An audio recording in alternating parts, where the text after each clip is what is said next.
Hey guys, it's olivershutterspeed here again, and in today's video I did a fitness photo shoot with Celine in our forest, and today was a very harsh sunlight day, so it was very difficult to find the right spots because our goal was in this photo shoot to shoot like a lot of portraits with a lot of shade.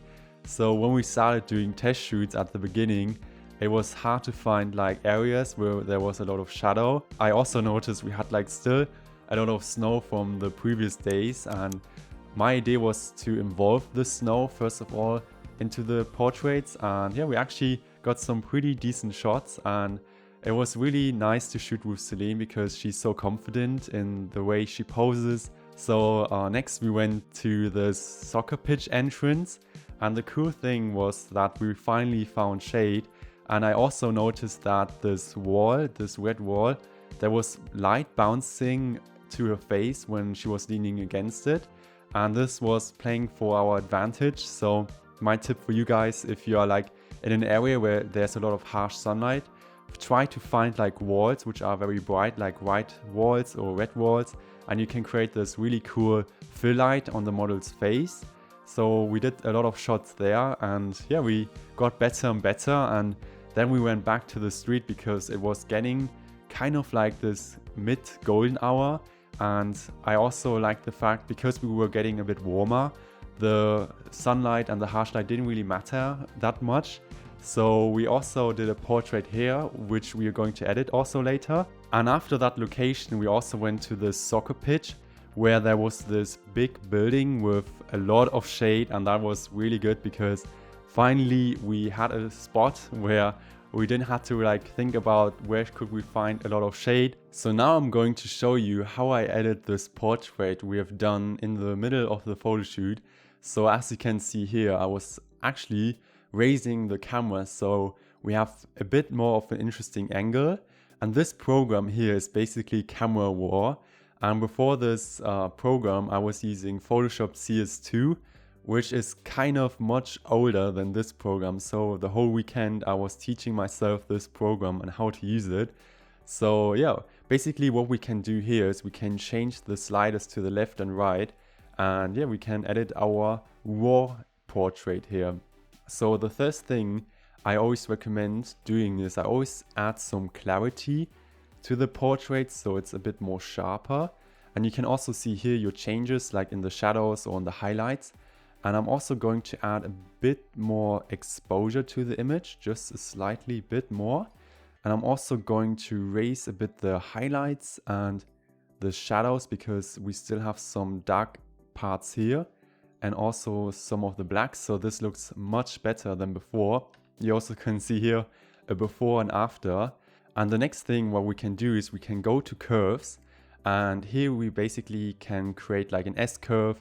I always go here on the lightness or luminance, and I raise a bit the shadows so we get like this matte effect, so like this.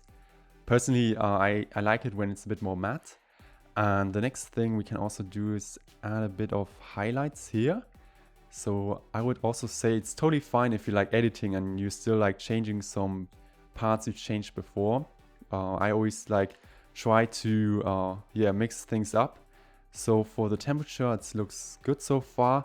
Detail is basically here you can change like your noise reduction. We can actually add a bit of noise reduction. I shot this image with an ISO 100, so usually when you shoot with an ISO 100 you don't have a lot of noise, but we're still going to do a bit just in case. And this is where the fun part begins with color mixer. So with color mixer, we can, for example, we have hue, saturation and luminance. And hue is basically we can change a particular color, its color. So we can change, for example, the green, we can make it more green, or we can make it a bit more orange in what you can see here. But we're going to focus more on the saturation part. So we see here a lot of greens and I want to get rid of them. So I'm going to make this part less green, and we're also going to boost up her outfit a bit more, this purple outfit. So we're going to add some saturation here as well, just to boost it up. And here you can also see a before and after. And yeah, luminance, I really don't touch luminance a lot. I would rather stay away from it because if we, for example, add a bit of luminance here, the image looks a bit unnatural in my opinion. So I just leave this as it is. And for color grading, usually I don't touch this. Optics, I don't touch this one at all. For effects, we have vignette here, and this is one of my favorite parts. You can also do this, for example, in Instagram, but I like to do this more here because you have better control. So let's add around 10% of vignette. So this is a before and after so far. I'm also going to add a bit more shadows. And next, I'm also going to show you calibration. Here we can also like create this orange teal effect by lowering a bit the hue. You can see here, I think that's probably a bit too much. Yeah, that looks pretty good. Yeah, let's decrease the saturation a bit. And here's where we can add a bit more red primary hue. Yeah, I'm pretty happy with this result so far.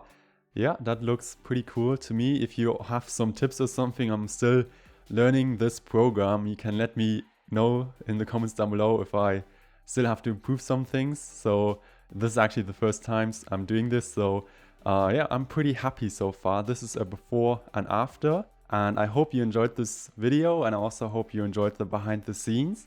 And if you want to see more photoshoot content like this, where I also edit my portraits live, you can let me know in the comments down below.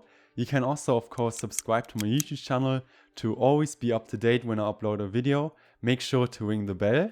And guys, thank you so much again for watching. Take care of yourself and see you next time.